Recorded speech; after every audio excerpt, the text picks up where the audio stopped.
Si Tahiti et ses îles restent encore la destination de rêve pour 2 millions de Chinois, ils sont en revanche très peu chaque année à voyager vers la Polynésie. Un peu plus d'1 millier en 2013 contre 5 500 en 2018.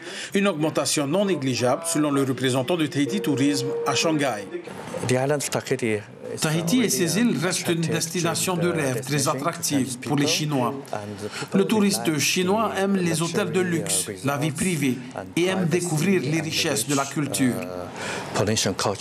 Mais passer un séjour au paradis du bout du monde coûte très cher. Pas de vol direct comparé aux autres destinations préférées des Chinois comme les Maldives, l'île Maurice, les Fidji ou encore les Seychelles.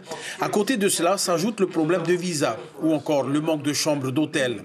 De quoi démotiver les professionnels du tourisme en Chine. Je ne crois pas que ce soit un véritable problème. Comparé au visa américain, il y a encore beaucoup plus de contraintes. Vous devez même avoir un entretien au préalable. Mais regardez, cela n'empêche pas les millions de Chinois à partir aux États-Unis chaque année. Alors que faire?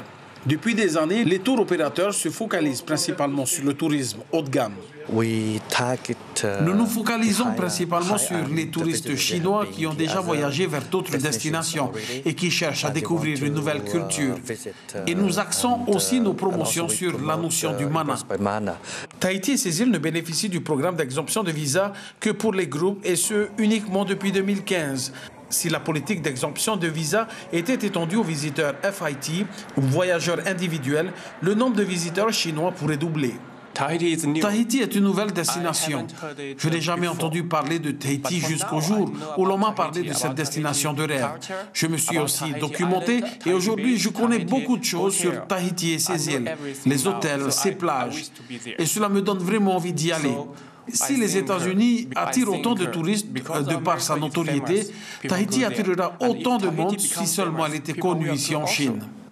Actuellement, 2 vols par semaine, assurés par Air Tahiti Nui, entre Narita et Papeete, sont en connexion avec les principales villes d'entrée en Chine de l'Est, du Nord et du Sud. En revanche, les passagers des villes du centre ou de l'Ouest doivent passer la nuit à Beijing, Shanghai ou Tokyo.